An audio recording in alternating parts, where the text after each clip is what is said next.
यदि हनुमान को तनिक भी आभास हुआ तो वो मुझे लक्ष्मण को दंडित कर मुझे उसके साथ भूलोक से प्रस्थान कभी नहीं करने देगा। हनुमान ही नहीं भैया, ये तो हम भी नहीं करने देंगे आपको। हमें पीछे छोड़कर आपको हम कहीं नहीं जाने देंगे भैया। मेरे भ्राता, यदि मैं तुम्हें छोड़कर नहीं गया तो अयोध्या की प्रजा का ध्यान कौन रखेगा? नहीं भैया नहीं, अब इस प्रकार बार बार हम दोनों को अकेला छोड़कर नहीं जा सकते। आपके वनवास के समय आपने जो हमारे साथ किया हम वो पुनः होने नहीं दे सकते। हाँ भैया, उस समय तो मैं आपका आदेश मानकर लौट आया था, किंतु यदि इस बार ऐसा हुआ तो मैं आपके आदेश का उल्लंघन करूंगा। जब आप वनवास में थे तब भ्राता भरत नंदीग्राम में स्थित हो गए। शोकाकुल माताओं को अश्रु बहाते हुए, भाभी माओं को वियोग के दुख में घुलते हुए इस सुनसान राजमहल में मैंने अकेले देखा है। अब एक बार फिर से मैं वो कष्ट सहन नहीं कर सकता। भैया, पिछली बार तो हनुमान ने मुझे अपने प्राण त्यागने से रोक लिया, किंतु इस बार मुझे हनुमान भी नहीं रोक पाएंगे।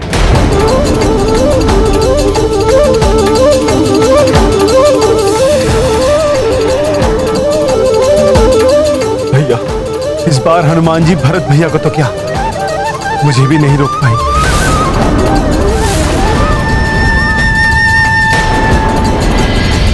मैंने प्रभु श्री राम के भूलोक त्यागने का संयोग उत्पन्न तो कर दिया है, किंतु उन्हें और उनके भ्राताओं को इस स्थिति में देखकर मुझे ऐसा प्रतीत हो रहा है कि मैंने उन्हें बहुत बड़ी कठिनाई में डाल दिया है। मनुष्य हो या ईश्वर, धर्म का पालन तो किसी के लिए भी सरल नहीं। धर्म के मार्ग में अनेक कठिनाइयां आती हैं, पग पग पर त्याग करना पड़ता है, किंतु जो धर्म के लिए अपना सर्वस्व निछावर करते हैं वही इस संसार के लिए श्रेष्ठतम उदाहरण प्रस्तुत करता है और पूजनीय बनता है।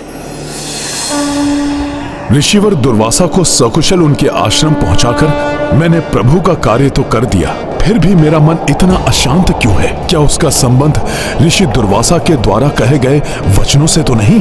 अनायास ऐसा आभास हो रहा है जैसे प्रभु मुझसे दूर जा रहे हैं। कदाचित प्रभु के दर्शन पाकर ही मेरा चित्त शांत होगा। हमें जो भी निर्णय लेना है हनुमान के यहाँ पहुंचने के पूर्व ही लेना है, क्योंकि अब वो आते ही होंगे। भ्राता भरत, एक राजा विहीन राज्य तो पिता विहीन परिवार के समान होता है। मेरे और लक्ष्मण के प्रस्थान के पश्चात अयोध्या को तुम्हारी आवश्यकता होगी। मैं तुम्हें राजा नियुक्त कर शत्रुघ्न को राजकाज में तुम्हारी सहायता के लिए छोड़कर जाने का इच्छुक हूं।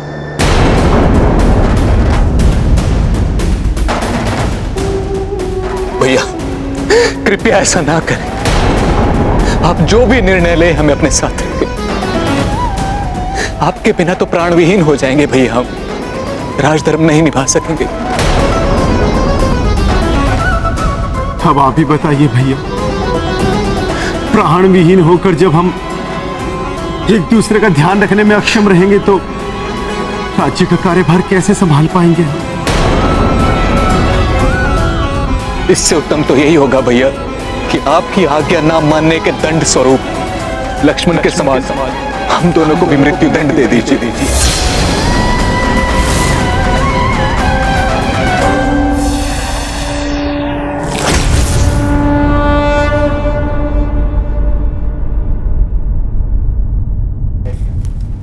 भैया, आपकी असीम वेदना का भान है मुझे, किंतु मुझे यह भी ज्ञात है कि आपके बिना भ्राता भरत और शत्रुघ्न भी नहीं रह सकेंगे। मैं तो स्वयं आपके बिना नहीं रह सकता भैया, और सत्य तो यह है कि हम में से कोई भी नहीं जो अपने आप को इस राज सिंहासन के योग्य समझे, इस पर आपके सिवा यदि कोई स्थित हो सकता है तो वो आप ही के स्वरूप है भैया। अब इस राज सिंहासन पर लवकुश का अधिकार। मेरी भी यही मान्यता है भैया। आपके पुत्र योग्य है, पराक्रमी है, युद्ध भूमि में उन दोनों के पराक्रम के हम साक्षी। बुद्धि, विवेक, ज्ञान सब में परिपूर्ण है वे। आपके बाद यदि इस सिंहासन पर कोई बैठने योग्य है तो केवल वही है भैया।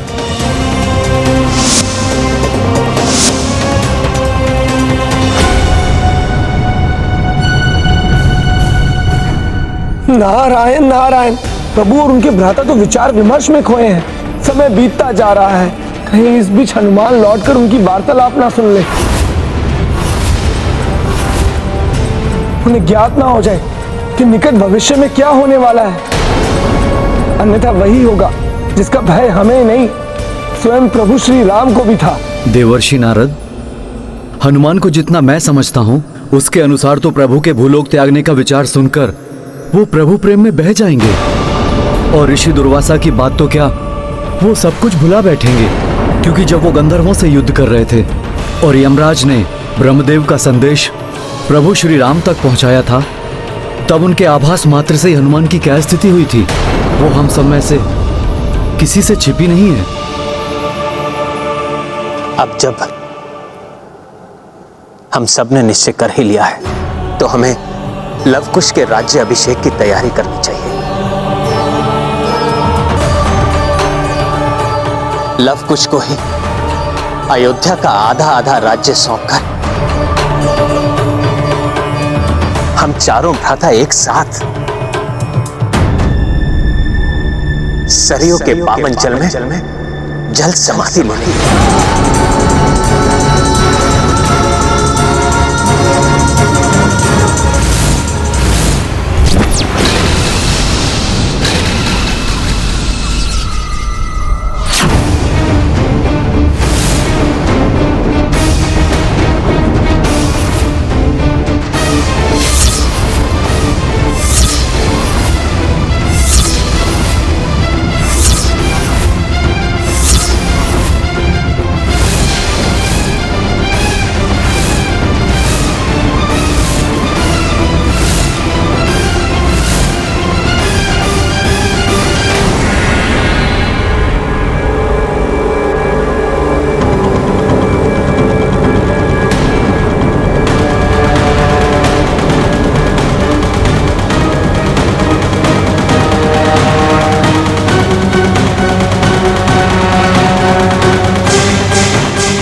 हनुमान जी ने अवश्य सब कुछ सुन लिया है। अब क्या होगा, क्या करेंगे हनुमान? अपने इस भोले भक्त हनुमान को मैं कैसे समझा सकूंगा?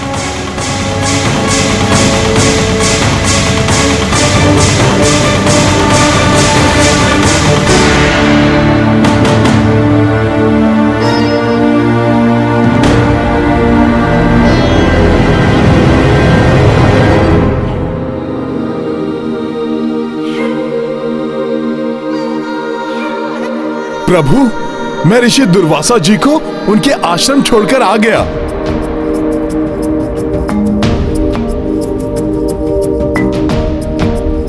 किंतु प्रभु, जब मैं लौटा तो आप सब लोग इतने चिंतित क्यों थे?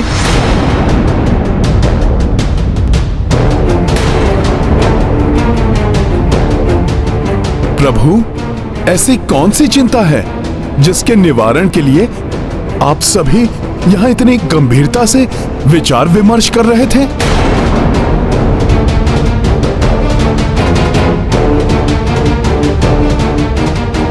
हनुमान जी,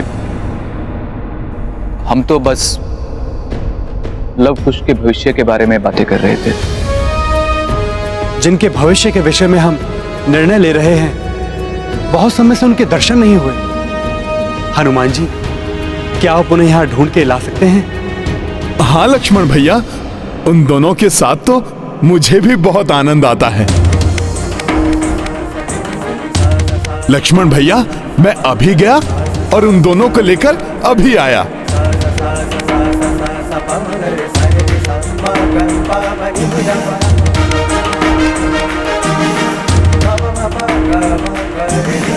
हमारा संपूर्ण परिवार हनुमान का ऋणी है। उससे ये बात अधिक समय तक छिपाना उचित नहीं है कि हम चारों भ्राता इस संसार का परित्याग करने वाले हैं। अभी तो उसे इस बात का ज्ञात नहीं है, किंतु कभी ना कभी तो अवश्य होगा। तब एक साथ दुखों का पहाड़ नहीं टूट पड़ेगा उन पर। अब जब हम निर्णय ले ही चुके हैं, तो आप तीनों लव कुश को समझाकर उन्हें उनके राज्य अभिषेक के लिए तैयार कीजिए।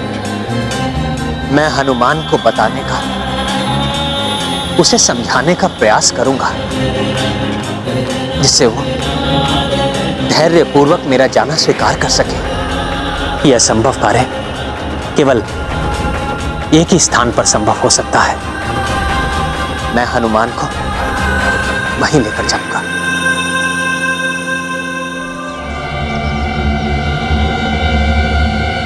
कहां हैं ये दोनों? कहीं लक्ष्मण भैया ने मुझे वहां से हटाने के लिए तो लवकुश को ढूंढने के लिए नहीं भेज दिया? चारों भ्राता लवकुश के भविष्य के लिए इतने चिंतित क्यों थे? प्रभु ने तो यही कहा था कि वो उन दोनों के विषय में ही बात कर रहे थे। कहीं प्रभु मुझसे कुछ छिपा तो नहीं रहे?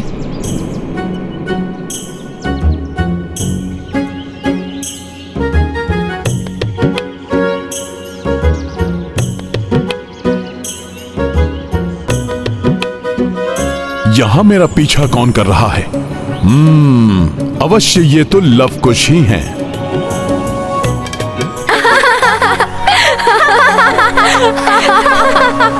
हनुमान जी, हमें आपके साथ बहुत आनंद आता है।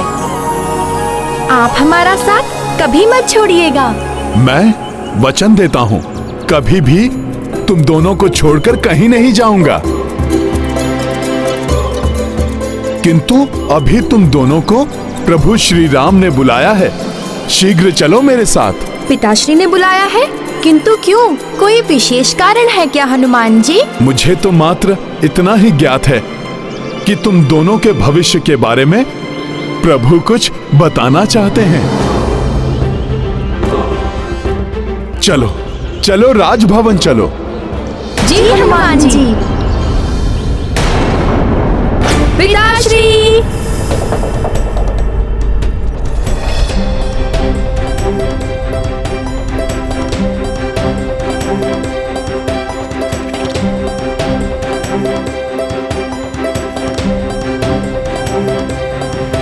ये लीजिए प्रभु, मैं ले आया लवकुश को। आप सभी हमारा प्रणाम स्वीकार कीजिए।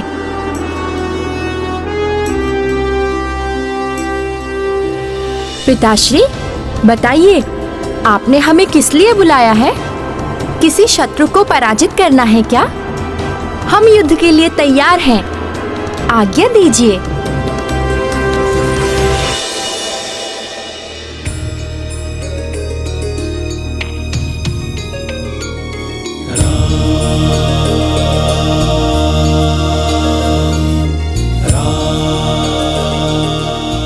आज्ञा नहीं पुत्रों, ये तो एक पिता का अनुरोध मात्र है।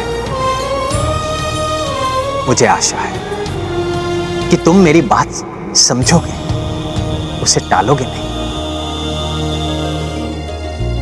पिताश्री, आपका अनुरोध भी हमारे लिए आज्ञा समान ही तो है, और आपके आदेश का पालन करना तो पुत्र धर्म ही नहीं, राजधर्म भी है। आप आदेश दीजिए पिताश्री। आप जो कार्य देंगे हम उसे अवश्य पूर्ण करेंगे।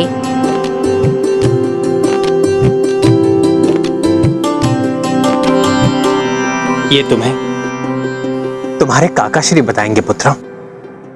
मुझे अभी एक अन्य महत्वपूर्ण कार्य करना है।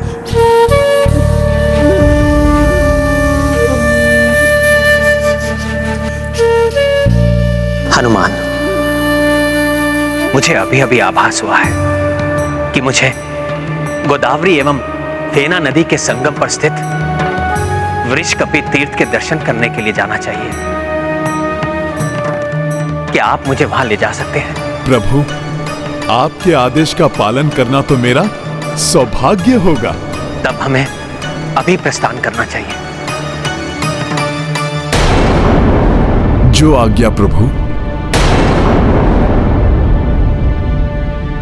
पुत्रों, तुम्हारे काकाश्री तुम्हें जो भी कहें, तुम्हारा उसे गंभीरता पूर्वक सुनना अत्यंत महत्वपूर्ण है।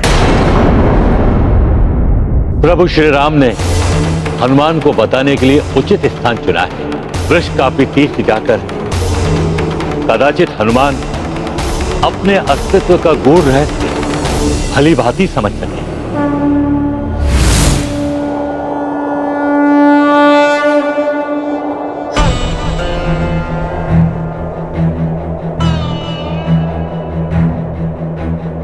हनुमान के हृदय को भेदने वाला जो समाचार मैं उन्हें देने जा रहा हूं, उसके लिए मुझे अभी से तैयार करना चाहिए, अन्यथा एकाएक सुनकर कदाचित वो सहन न कर सके।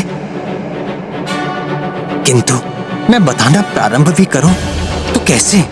हनुमान, तुम तो मेरे वो भोले भक्त हो जिसने मेरे प्राण बनकर पग पग पर मेरा साथ दिया। अपने प्राण छोड़ने के साथ तुम्हारा साथ छोड़ने का भी समय आ गया है। ये कैसे बताऊं तुम्हें? प्रभु, आपसे एक बात पूछूं? अवश्य हनुमान। कुछ ऐसी बात करो हनुमान जिससे ये हृदय विदारक समाचार तुम तक पहुंचाना मेरे लिए सरल हो जाए। मुझे ऐसा क्यों प्रतीत हो रहा है कि जैसे मैं यहाँ प्रभु पूर्व में भी कभी आया हूं, किंतु कब और क्यों उसका स्मरण नहीं है मुझे।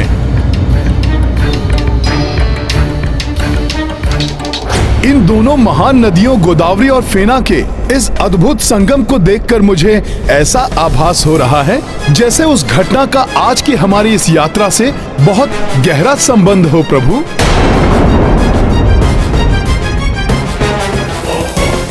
प्रभु, बड़ी विचित्र बात है। ऐसा आभास क्यों हो रहा है मुझे? प्रभु बताइए ना। हनुमान, तुम्हें जो आभास हो रहा है वो उचित है। दोनों घटनाएं वास्तव में एक दूसरे से संबंधित हैं। हनुमान, ये वृषकपि तीर्थ है। मैं इसकी संपूर्ण कथा तुम्हें नीचे उतरने पर सुनाऊंगा। संभव है तब तुम्हें समझ में आ जाए।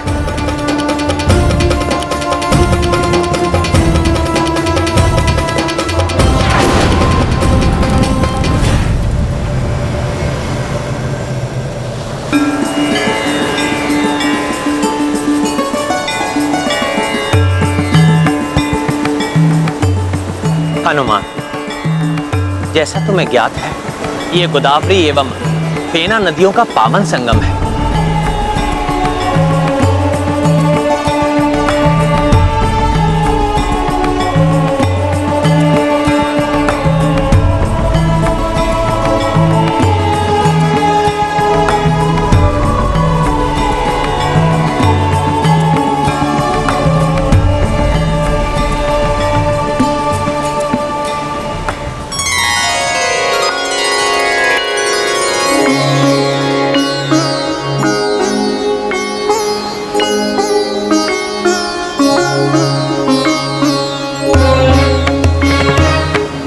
तीर्थ पर आने से श्रद्धालु को भगवान शिव और भगवान विष्णु दोनों का आशीष प्राप्त होता है।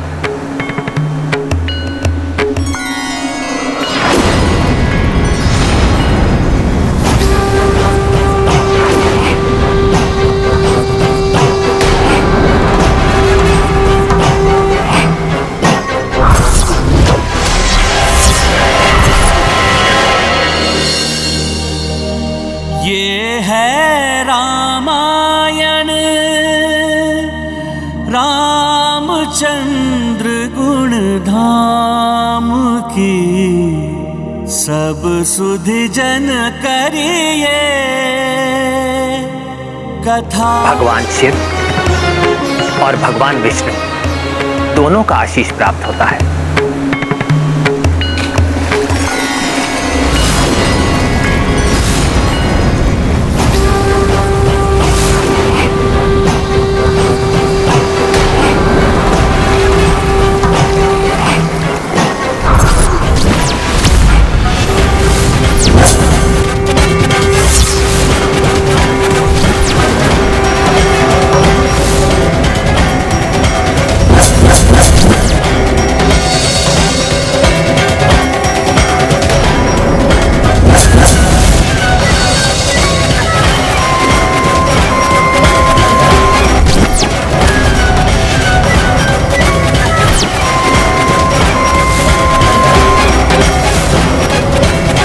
ये भगवान विष्णु और भगवान शिव की छवि वाले कौन हैं?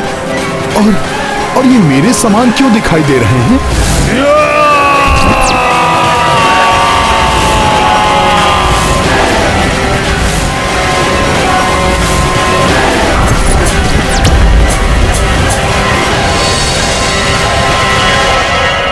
प्रभु, विचित्र सा आभास क्यों हो रहा है मुझे? श्री हरि, भोले बाबा एवं मेरा स्वयं का मिला जुला रूप क्यों दिखाई दे रहा है मुझे? मुझे किसी माया ने भ्रमित कर दिया है या फिर मेरे मन की कल्पना है ये? हनुमान, ना ही ये कोई माया है और ना ही तुम्हारे मन की कल्पना। मैं तुम्हें इनके अद्भुत रूप की संपूर्ण कथा सुनाऊंगा, जिससे तुम्हें स्वयं ही बोध हो जाएगा कि तुम्हें ऐसा आभास क्यों हो रहा है। मेरे भोले भक्त हनुमान को समझाने के लिए उसे बताना ही पड़ेगा कि कालांतर में उनके वृषकपि अवतार में आने का उद्देश्य समाप्त होने के पश्चात भूलोक से उनका भी निर्माण हुआ था। ये अनेक युगों पूर्व की बात है हनुमान। दैत्यों के पूर्वज महाबली हिरण्य का पुत्र महाशनि घोर तपस्या से प्राप्त वरदानों के कारण अनेक शक्तियों का स्वामी हो गया था, किंतु तपस्वी होकर भी दैत्य प्रवृत्ति के कारण उसने अपने आतंक से तीनों लोगों को आतंकित कर रखा था।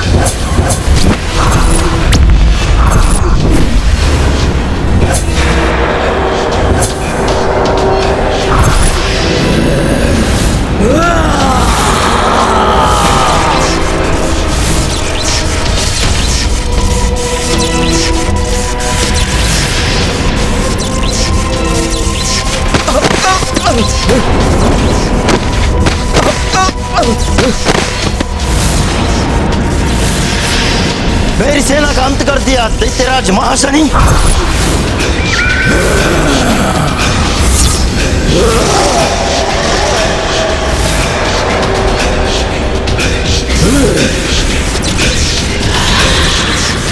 अब तुम नहीं बचोगे। सभी विरोधी राजाओं का वध करके महाशनि ने पाताल लोक और भूलोक पर अपना आधिपत्य जमा लिया था। अब उसका अगला लक्ष्य था इंद्रलोक। प्रभु, क्या वो इतना शक्तिशाली था कि देवताओं से भी युद्ध कर सके? उसे विश्वास था कि उसकी शक्ति के समक्ष देवता नहीं टिक पाएंगे, इसलिए इंद्रलोक पर आक्रमण करने के लिए वो एकाकी ही जा पहुंचा। उसके एक भयानक गर्जन से देवताओं के हृदय भी कंपित हो उठे। देवराज इंद्र, यदि अपनी भलाई चाहते हो तो महाशनि को स्वर्गलोक सौंपकर चले जाओ, क्योंकि महाशनि से युद्ध करने का सामर्थ्य नहीं है तुम देवताओं में। मूर्ख महाशनि, पाताल और भूलोक पर विजय प्राप्त करके तुम स्वयं को महाबली समझने लगे, जो देवलोक को विजित करने का दुस्साहस कर बैठे। स्वर्ग नहीं, काल कोठरी मिलेगी तुम्हें, तुम्हारी इस उद्दंडता के लिए। काल कोठरी महाशनि को नहीं, तुम्हें मिलेगी इंद्र, वो भी स्वर्ग लोक की नहीं, पाताल लोक की।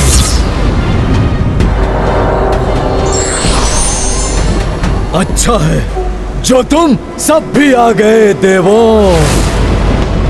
अब तुम भी देखो कि महाशनि कैसे तुम्हारे इस इंद्रदेव को बंदी बनाता है। तुम्हारे इस दुस्साहस का दंड मैं तुम्हें दूंगा महाशनि। मेरे प्रचंड अग्नेयास्त्र से क्षण भर में भस्म हो जाओगे तुम।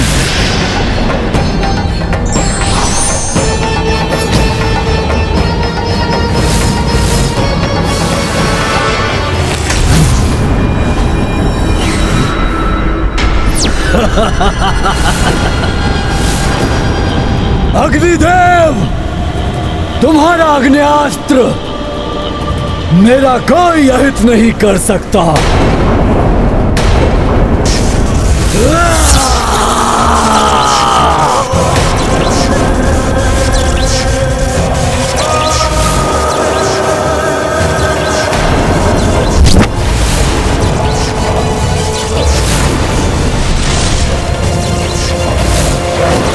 मूर्ख देवताओं, व्यर्थ ही इस इंद्रदेव को बचाने का प्रयास कर रहे हो।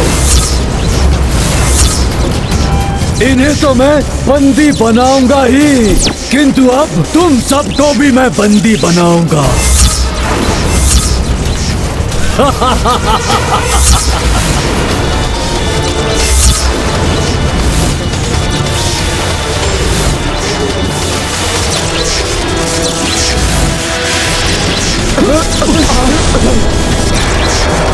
महाशनि!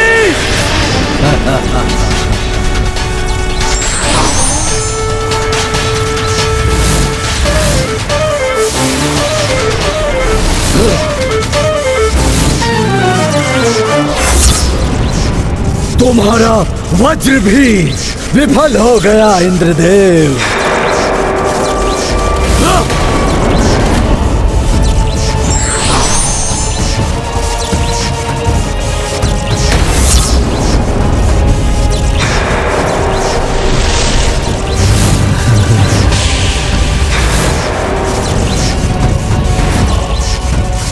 छोड़ दो मुझे, छोड़ दो। देवताओं के अस्त्रों को विफल करके महाशनि इंद्रदेव को बंदी बनाकर पाताल लोक ले गया और उन्हें काल कोठरी में ढकेल दिया। देखा इंद्रदेव, किसने किसे बंदी बनाया? महाशनि ने तुम्हें इस काल कोठरी में बंदी बना दिया है। अर्थात स्वर्ग लोक पर भी महाशनि ने अपना आधिपत्य बना लिया था। हाँ हनुमान, वरदानी शक्तियों के कारण उसने सहजता से देवताओं को विवश करके इंद्रदेव को बंदी बना लिया था। तो क्या देवताओं ने उसके पश्चात इंद्रदेव को मुक्त कराने का कोई भी प्रयास नहीं किया? क्या करते देवता, विवश हो गए थे। अधीनता स्वीकार करनी पड़ी उन्हें उस दैत्य की। यही नहीं, वरुण देव को संधि बनाए रखने के लिए उसने महाशनि से अपनी पुत्री का विवाह करना पड़ा। वरुण देव के बारंबार आग्रह करने पर अंततः महाशनि इंद्रदेव को मुक्त करने के लिए तत्पर हुआ। जाओ इंद्रदेव, तुम्हें मुक्त किया महाशनि ने, तुम स्वतंत्र हो।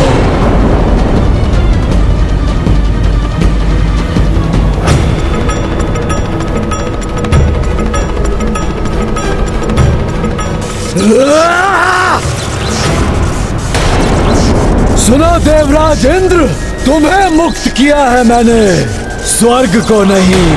स्वर्ग, सारे देवता और तुम भी सब मेरे अधीन है।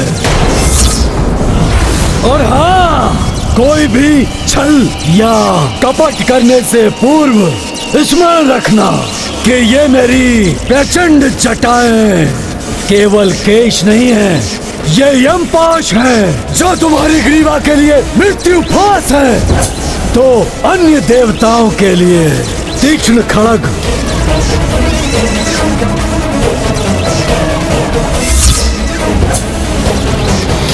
प्रभु, महाशनि ने तो इंद्र आदि देवताओं को अपने अधीन कर लिया। प्रभु, किंतु ये सब उस अद्भुत रूप से कैसे जुड़ा है जिसका आभास मुझे हुआ था? मैं वही बताने वाला हूं हनुमान। जब इंद्रदेव की पत्नी देवी सची ने परास्त हुए इंद्रदेव की दशा देखी तो उनसे रहा नहीं गया। वो ब्रह्मा जी से इसका उपाय पूछने के लिए ब्रह्मलोक जा पहुंची। तब उन्हें ब्रह्मा जी से ज्ञात हुआ कि महाशनि को वरदान प्राप्त है कि उसका वध ऐसी महाशक्ति के हाथों ही हो सकता है जो एक साथ महादेव शिव एवं श्री हरि विष्णु देव की शक्ति से उत्पन्न हुआ हो। इसीलिए देवताओं के शक्ति प्रहार का उस पर कोई भी प्रभाव नहीं पड़ रहा था। तो क्या प्रभु ये वही रूप है जिसका मुझे यहाँ पर आने से बार बार आभास हो रहा है? महाशनि के वरदान के बारे में ज्ञात होने के पश्चात देवी सची इंद्रदेव को साथ लेकर इसी गोदावरी एवं फेना नदी के संगम पर आई और यहाँ आकर उन दोनों ने श्री हरि नारायण एवं महादेव की प्रसन्नता के लिए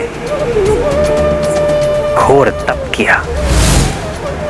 वर्षों के कठोर तप के पश्चात महादेव एवं श्री हरि ने उन्हें वरदान देने का निश्चय किया।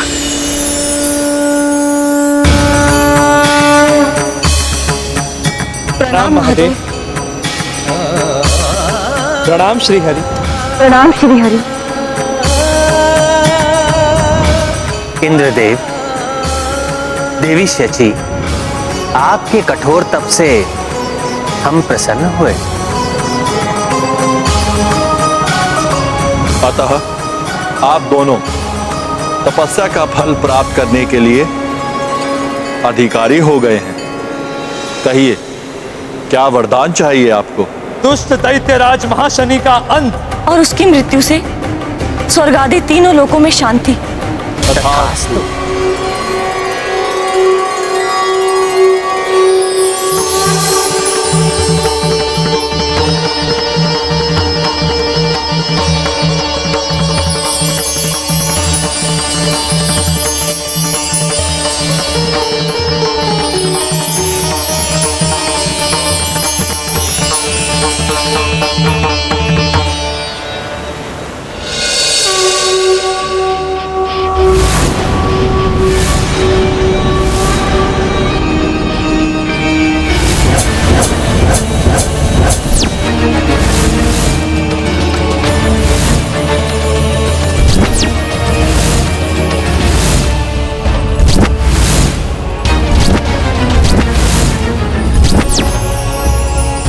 आश्चर्यचकित ना हो देवी शची, ये मुझ विष्णुदेव एवं महादेव के सम्मिलित तेज से उत्पन्न हुई महाशक्ति है। इसे जगत वृषकपि के नाम से जानेगा। तीनों लोकों में अपने आतंक से हाहाकार मचाने वाले महाशनि दैत्य का वध करेगा वृषकपि।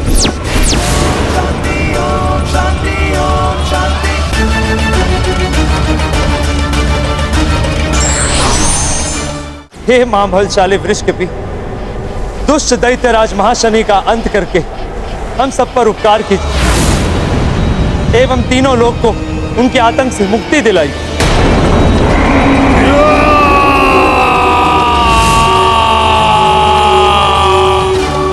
इसका अर्थ है जिस दिव्य रूप का मुझे बार बार आभास हो रहा था वो श्री हरि एवं भोले बाबा की सम्मिलित शक्ति से उत्पन्न महाबली वृषकपि का ही रूप है जो इसी संगम पर अवतरित हुए थे। हाँ हनुमान, इसीलिए इस स्थान का नाम वृषकपि तीर्थ पड़ा।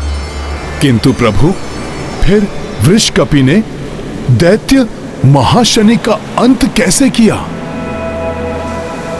हनुमान, जिस प्रकार तुम एक ही छलांग में समुद्र पार करके लंका पहुंच गए थे, उसी प्रकार वृषकपि भी एक ही छलांग में यहां से पाताल लोक जा पहुंचे।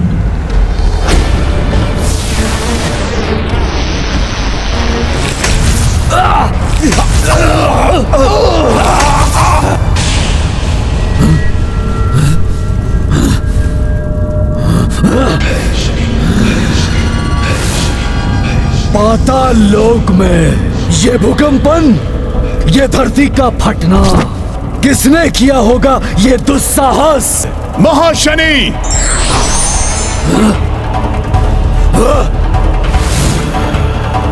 प्रतीत होता है किसी बड़े योद्धा को उस इंद्र ने भेजा है। अच्छा है, बहुत दिनों से किसी महान योद्धा से युद्ध का आनंद नहीं लिया, अब आएगा आनंद।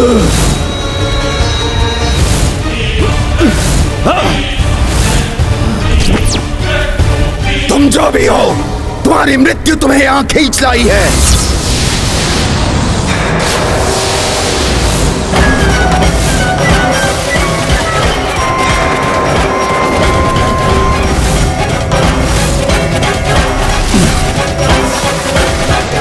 मृत्यु होगी तुम दैत्यों की।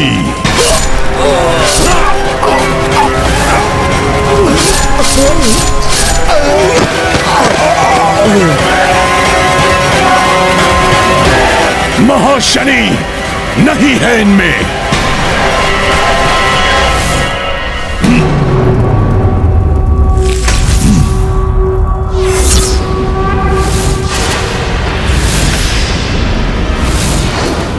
मेरी सेना का विनाश किया तुमने, किंतु अब मैं करूंगा तुम्हारा नाश।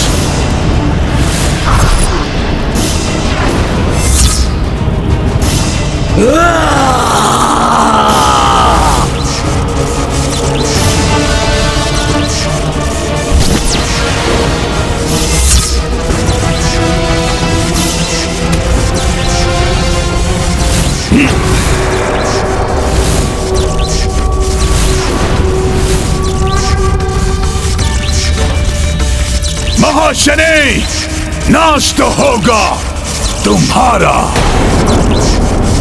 सर्वनाश होगा। ये कौन है जिसने मेरी जटाओं को इस प्रकार पकड़ लिया है?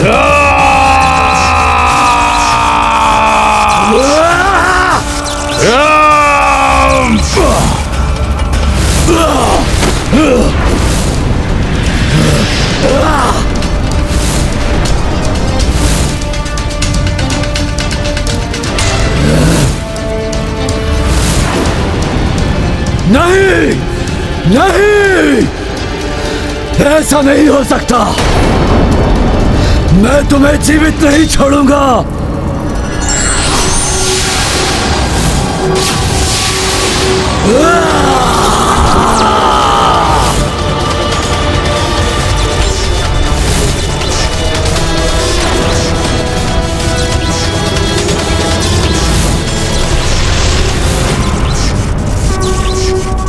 मेरा प्रहार विफल कैसे हो गया? नहीं, तुम्हारा अंत होगा, अवश्य होगा।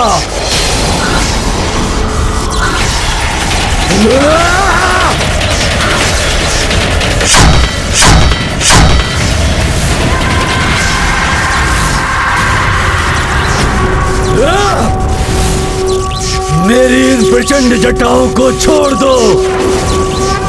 आज से पूर्व तो कोई ऐसा नहीं कर पाया। मेरी इन जटाओं ने बड़े बड़े बलवानों को भेद दिया है, किंतु ये कैसे इन्हें पकड़ रहा है? कौन ये? मृत्यु, मृत्यु हूं मैं तुम्हारी। नाम है वृक्ष कपी। अब होगा आरंभ तुम्हारे अंत का।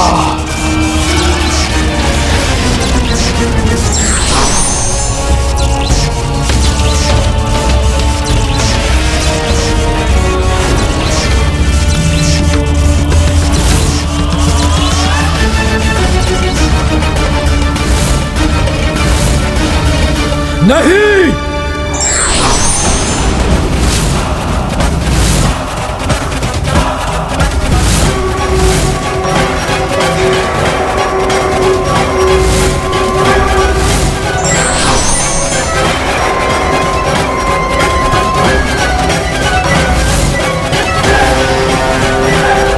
नहीं, ऐसा नहीं हो सकता। मेरी मृत्यु नहीं हो सकती। मुझे कोई नहीं मार सकता।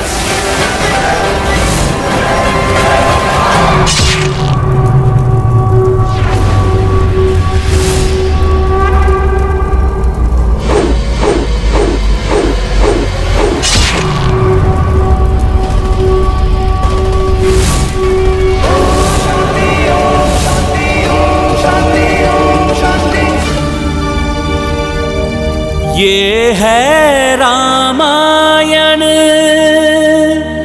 रामचंद्र गुण धाम की, सब सुधि जन करिए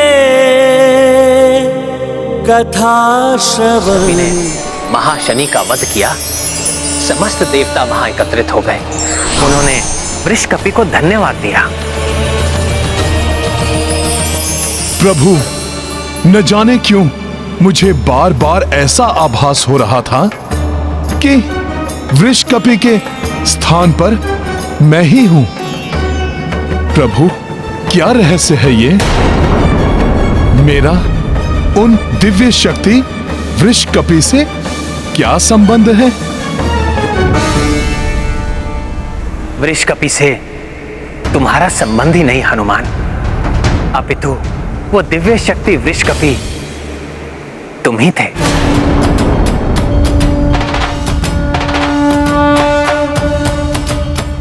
यही बताने के लिए मैं तुम्हें यहां लाया था हनुमान।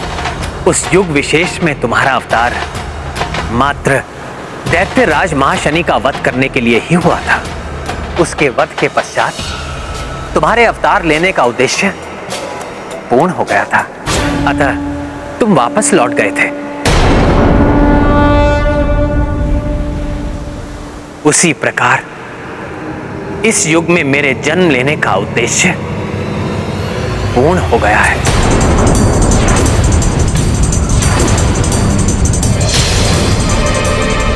अब मेरे भी वापस वैकुंठ धाम लौटने का समय आ गया है।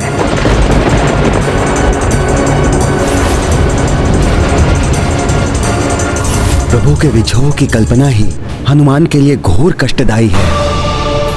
प्रभु ही तो संसार है हनुमान के। प्रभु नहीं तो संसार नहीं। बहुत दुखद है ये हनुमान के लिए। ना जाने हनुमान इसे कैसे स्वीकार कर पाएंगे। हनुमान, तुम भक्त शिरोमणि हो, अपना सर्वस्व समर्पित कर दिया है तुमने मुझे। ऐसे में मेरे निर्वाण की पीड़ा असहाय है तुम्हारे लिए। ऐसी ही पीड़ा का अनुभव मुझे भी हो रहा है हनुमान। प्रभु, मेरा हृदय बैठा जा रहा है। अब कह दीजिए ये सत्य नहीं है। सत्य है ये हनुमान। भूलोक को छोड़कर मुझे जाना ही होगा। प्रभु, इस भक्त ने आपके चरणों की सेवा का व्रत लिया है, अतः आपका ये हनुमान आपके साथ ही जाएगा। ये नहीं हो सकता हनुमान, तुम्हें तो अभी रुकना है। नहीं प्रभु, नहीं। हनुमान का सत्य, हनुमान का धर्म, हनुमान के प्राण तो आप है प्रभु। आपके बिना इस संसार में रहकर क्या करेगा ये हनुमान? संसार को तुम्हारी आवश्यकता है हनुमान, इसलिए मेरे साथ तुम्हारा निर्वाण असंभव है। प्रभु आप ऐसा मत कहिए। आपने वृषकपि की कथा में भी बताया था कि मेरे उस जन्म का उद्देश्य पूर्ण होते ही वो भी भूलोक छोड़कर निर्वाण को प्राप्त हुआ था। प्रभु फिर अभी क्यों? यही तो मैं तुम्हें समझाना चाहता हूं हनुमान। पुत्र, ये उद्विग्नता त्याग कर मेरी बात ध्यान से सुनो। हनुमान, उस युग में तुम हरि एवं हर के अंश से उत्पन्न हुए थे। इस युग में भी तुम हरि एवं हर का ही अंश हो। किंतु प्रभु, जगत तो मुझे मात्र हर अर्थात शिव जी का ही अंश मानता है। शिवांश तो तुम हो ही हनुमान, साथ ही तुम हरि के अंश भी हो। यही नहीं, समस्त देवताओं का अंश समाहित है तुम में। प्रभु, ये आप क्या कह रहे हैं? हनुमान, जब रावण की छत्र छाया में राक्षस महाशक्तिशाली हो उठे थे, देवता संकट में पड़ गए थे, तब देवताओं ने जाकर सृष्टिकर्ता ब्रह्मा जी से प्रार्थना की। ब्रह्मा जी देवताओं को साथ लेकर समस्या के हल हेतु शिव जी के कैलाश धाम पहुंचे। नारायण नारायण। हे महादेव, हे प्रियंकर, हे अभिहंकर, हे संहार के देवता शिव शंकर, अधर्म का नाश करने वाले रावण एवं उसके राक्षसों का संहार करने में हम देवताओं की सहायता कीजिए प्रभु। सृष्टि में अधर्म के नाश संबंधी कोई भी बड़ा परिवर्तन करना हो तो वो सृष्टि के पालनहार भगवान विष्णु की सहायता के बिना नहीं हो सकता।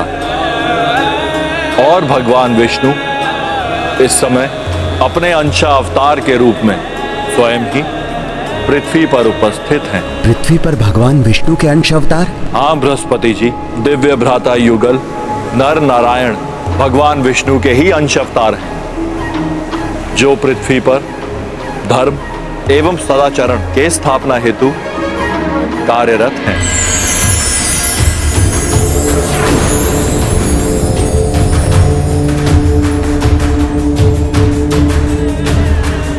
आप सब जाकर उनसे प्रार्थना कीजिए।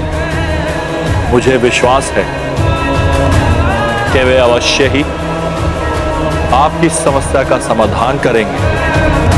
दिव्य ऋषि युगल नर एवं नारायण श्री हरि जी के अवतार थे। हाँ हनुमान, शिव जी के निर्देशानुसार देवता शीघ्र ही ऋषि युगल नर नारायण की शरण में जा पहुंचे। ऋषि युगल नर नारायण को हम देवताओं का प्रणाम।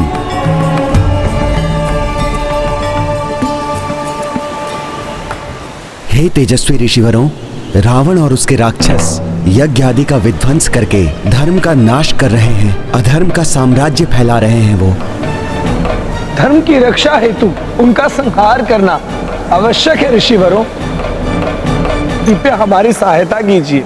आप सब चिंता मत कीजिए। रावण एवं उसके राक्षसों का शीघ्र ही संहार होगा। उन दिव्य ऋषियों ने ध्यान योग द्वारा अपनी कुंडलिनी जागृत करके अपने दिव्यांश को प्रकाश पुंज के रूप में प्रकट किया।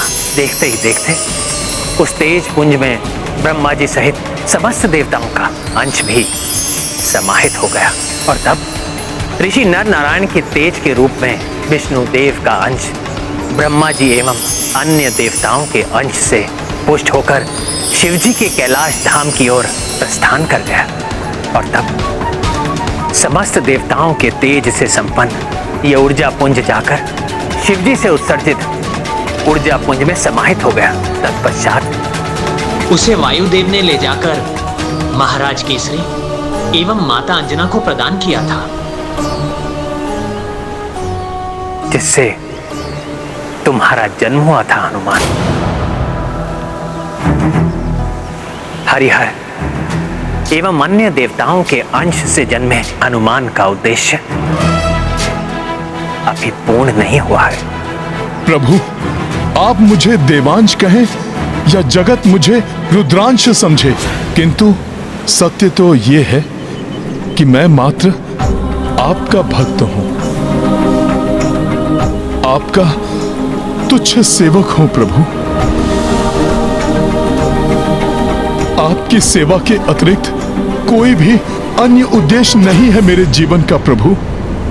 जगत को संकट से बचाने वाले संकट मोचन महाबली हनुमान के जीवन के उद्देश्य को एक लघु सीमा में नहीं बांधा जा सकता। भक्त शिरोमणि, तुम्हें राम राज्य में वृद्धि करनी है, धर्म मार्ग पर चलने वाले पथिकों की रक्षा करनी है।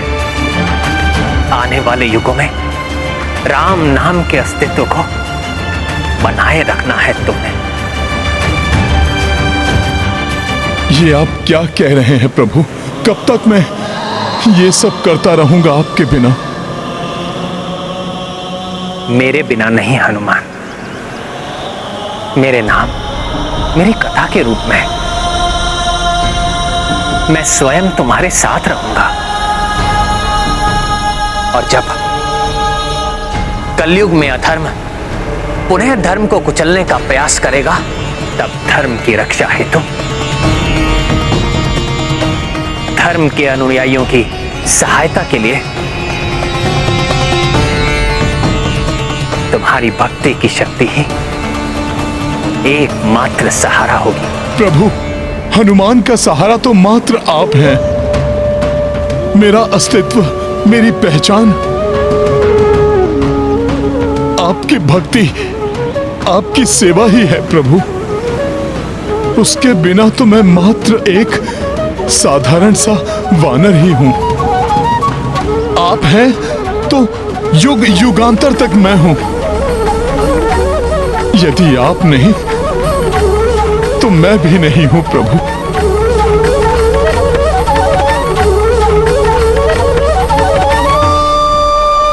तुम जगत के संकट मोचन हो हनुमान, मात्र अपने लिए कैसे सोच सकते हो तुम?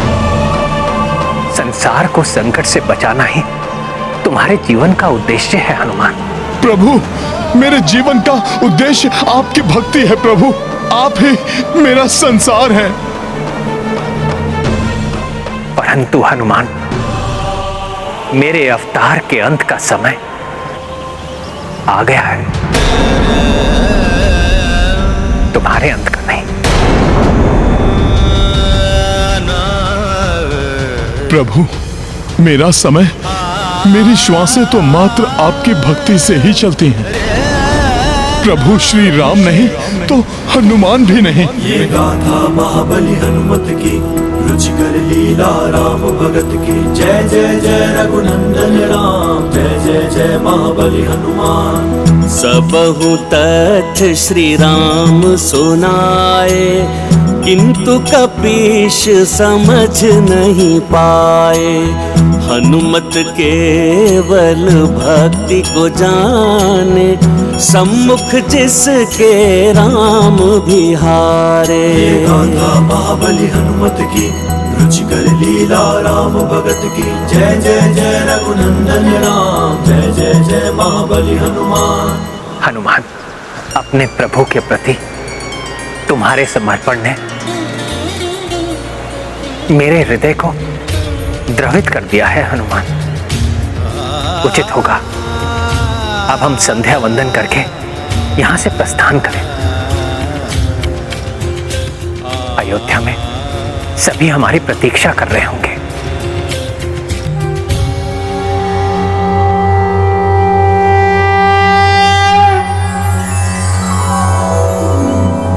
ओम भूर्भुवस्वः तत्सवितुर्वरेण्यं भर्गो देवस्य धीमहि धियो यो न प्रचोदयात्। स्वाहा।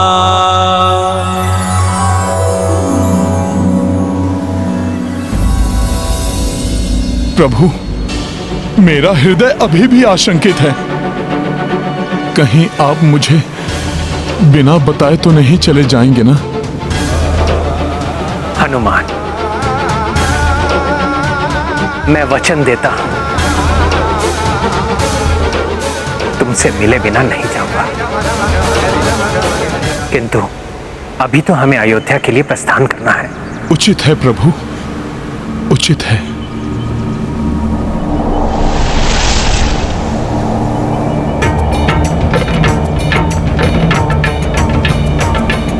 कितने भोले भाले भक्त हो तुम हनुमान। भक्ति के अतिरिक्त कोई अन्य रंग तुम पर चढ़ ही नहीं रहा है। ना जाने मैं तुम्हें समझा भी पाऊंगा या नहीं। बहुत विलंब हो गया भैया राम को। अब तक तो उन्हें हनुमान के साथ आ जाना चाहिए था। इतना शीघ्र कैसे आ सकते हैं भैया? हनुमान को स्वयं निर्वाण के बारे में बताना, उन्हें मनाना इतना सहज नहीं होगा भैया के लिए। आप उचित कह रहे हैं भैया। हनुमान जी की भैया राम के प्रति अटूट भक्ति को देखकर ऐसा प्रतीत होता है जैसे हनुमान जी मानेंगे ही नहीं।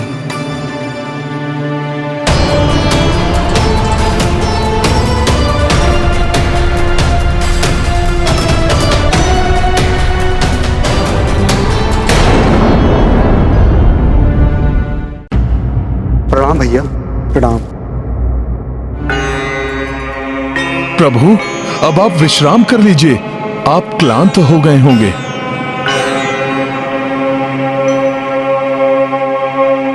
हनुमान, सब कुशल तो है? हाँ भरत भैया, सब कुशल मंगल है। प्रभु को संगम तीर्थ की यात्रा करा दी है। एवं क्या हनुमान? एवं प्रभु ने मुझे उस तीर्थ की कथा भी सुनाई।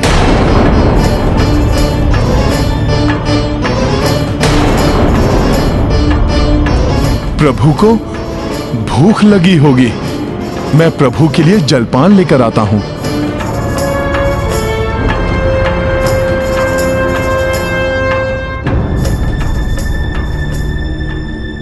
मैंने हनुमान को समझाने का हर संभव प्रयास किया, किंतु वो किसी भी प्रकार नहीं माने।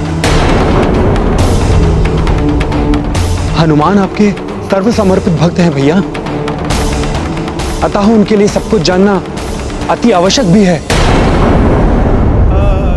अब मेरे भी वापस वैकुंठ धाम लौटने का समय आ गया है।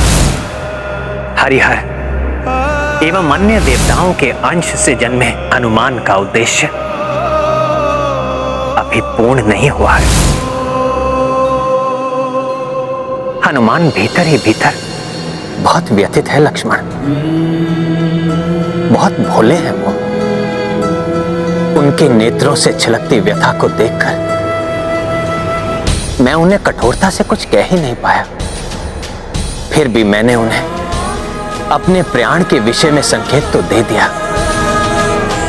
जो घटनाएं घटित हुई, मेरे और उनके जीवन का उद्देश्य, सब कुछ समझाया, परंतु नहीं प्रभु, मुझे छोड़कर आप कैसे जा सकते हैं? मैं ऐसा नहीं होने दूंगा। परंतु क्या भैया? भारत, यदि उस क्षण तुम वहां होते तो कदाचित तुम भी रो देते। हनुमान के नेत्रों से अश्रु बह रहे थे, हनुमान टूट गए थे, और कितनी पीड़ा देता मैं उनके व्यथित हृदय को। नहीं कह सका कुछ अधिक।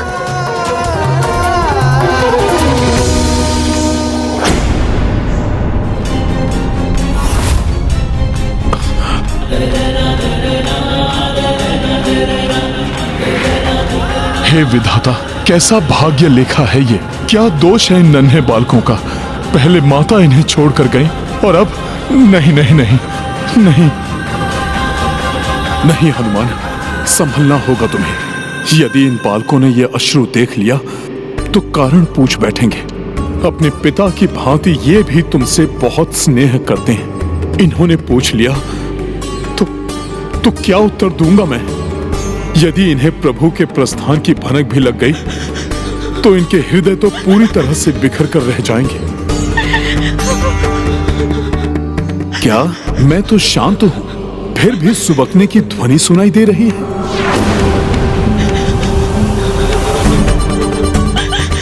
ये तो लव कुश की सुबकने की ध्वनि है। क्या इन्हें भी ज्ञात हो गया है ये सब? इन नन्हे बालकों की पीड़ा तो अपार होगी। पहले माता और अब पिता भी। हे भगवान।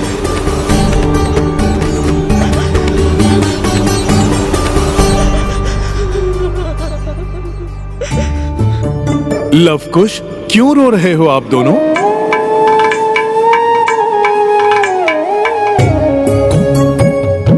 क्या हुआ? क्यों रो रहे हो आप लोग? बताओ मुझे, क्या हुआ? हाँ भैया, हनुमान को स्वयं निर्वाण के बारे में समझाना बहुत कठिन है, और इतना ही कठिन होगा लव कुश के लिए। हाँ भरत, उन बालकों के कोमल हृदय पर न जाने क्या बीत रही होगी। हाँ भैया, शोकाकुल है दोनों, किंतु प्रतीत हो रहा है कि दोनों धीरे धीरे स्थिति को स्वीकार करने का प्रयास कर रहे हैं। मैंने किसी प्रकार उनको स्थिति से अवगत करवा दिया है। मैंने हनुमान को सब कुछ बताया, किंतु ये ना कह सका कि निर्वाण के लिए मैंने सरयू नदी में समाधि लेने का निश्चय किया है। हनुमान जी, सरयू नदी। सरयू नदी? क्या लव कुश, क्या है सरयू नदी में? कुश, उचित होगा कि हम हनुमान जी को सब बता दें। ये सबके संकट हरते हैं, हमारे संकट भी हरेंगे। हाँ अंकुश, अवश्य हरूंगा तुम्हारे संकट। बताओ बताओ, हुआ क्या है? हमारा राज्य अभिषेक होने वाला है। ये तो प्रसन्नता की बात है ना? हमारा राज्य अभिषेक का अर्थ है कि अयोध्या के राजा पिताश्री नहीं होंगे। लव कुश, प्रभु श्री राम दूरदर्शी हैं। उन्होंने कुछ सोच के ही निर्णय लिया होगा। हाँ, मात्र सोचा ही नहीं, निश्चय भी कर लिया गया कि हमारे राज्य अभिषेक के पश्चात पिताश्री, काकाश्री भरत, काकाश्री लक्ष्मण, आप शत्रुघ्न काकाश्री के साथ सरयू नदी में। क्या है सरयू नदी में? एक साथ जल समाधि ले लेंगे।